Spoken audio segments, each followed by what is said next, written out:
What's up YouTube, Little Candy Gamer here, and today we're going to be learning how to draw a galaxy using Prismacolor pencils.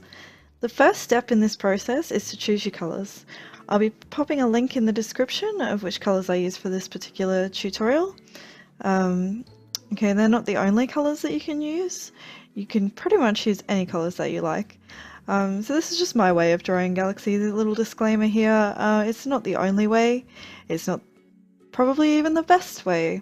This is just what I know and what I'm going to share with you guys. So every artist is unique. I'm just not claiming that it's the best way in any way at all. That being said, let's get started. So in the first part of this process, I usually lay down the darkest colours, as you can see I'm doing here. This is necessary to make the work go faster. So I work in what's called passes, where I will do like all of the black and then all of the blue. I didn't do that for part of this video because just personally I get a little bit impatient some of the time, but it is the quickest way, especially if you've got commissions and things to do as well. So yeah, first I start laying down the darkest colours. Gradually I make my way into lighter colours. Yeah. This galaxy took me just over 7 hours.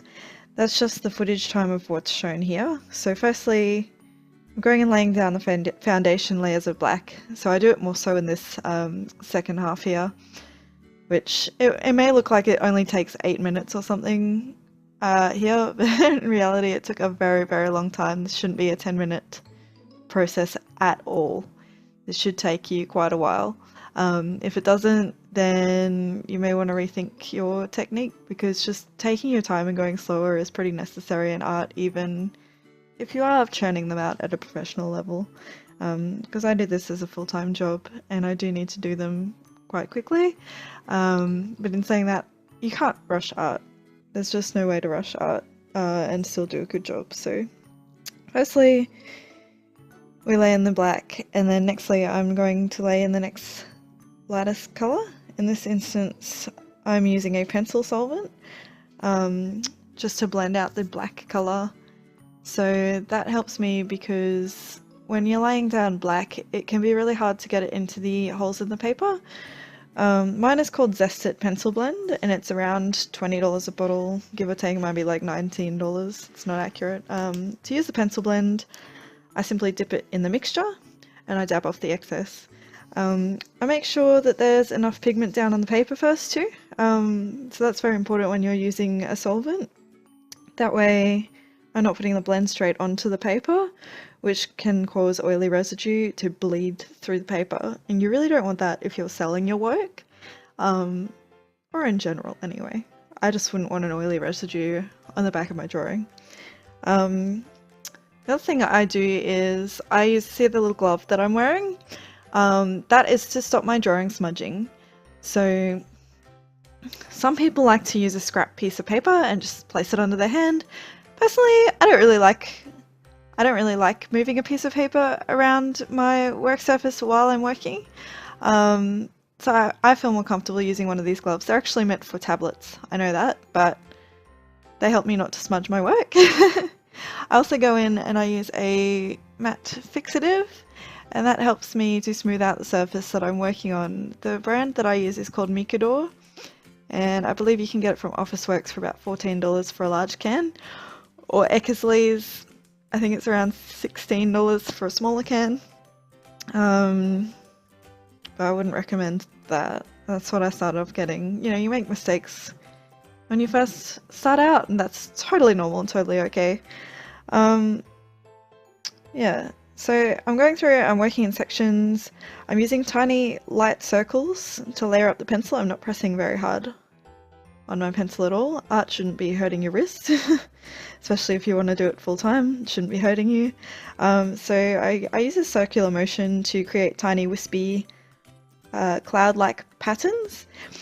In this drawing, the galaxy that I'm colouring is blue and purple, but no matter which colours you choose to use, you basically use the same rules.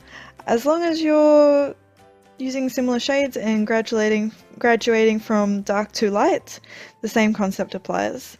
Experiment with colours and have fun, basically. Next I use the darkest colour, the next darkest colour, and using tiny circles blend it into the black. In this case, the next darkest colour that I use is dark purple and in the purple areas and blue violet in the blue areas. I actually really love blue violet. It's a very versatile colour, it's nice and vibrant, and it blends well into both purple and blue tones. Okay, so repeating the same process, I move on to the lighter colours. For this galaxy, I use a wide spectrum of colours. Again, you don't have to use the same colours or copy this exactly. I think even if you try to copy a galaxy, at least I find this true, that mine will turn out nothing like the reference. And that's totally okay. The most important thing about galaxies is that they are random, okay? So here I am nearing the end of the design, at which point I'll add some stars and highlights to the drawing. Most of the time I leave this right until the end, but as you can see I've been adding them this whole time. I use a Uni Posca white paint pen for the stars. Some artists prefer Jelly Roll, that's just a personal preference. And right at the end I go in with a clear Jelly Roll pen, which is like a clear glitter Jelly Roll pen. And I add in some glitter, which just adds a bit of shimmer and depth to the drawing, which makes it a bit interesting for my customers. I don't think I described how to do the planets, but they're pretty straightforward. They're just blending light into dark and then dark into light again. I normally work from the middle outwards, so dark to light always, because the dark, you lay the dark on first and the light tends to go over a lot better. Yeah, okay, so that gives it a nice shine, and if you're interested in purchasing any of the products that I've talked about in this video, they'll be linked in the description. This video is obviously not sponsored because I'm not a popular YouTuber. I'm not like a product endorsement person. This is just my personal preference of the products that I use.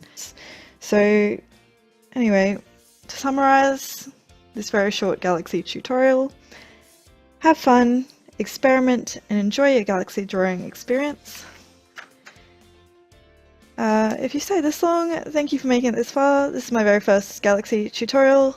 I appreciate any honest, but hopefully kind feedback from you guys.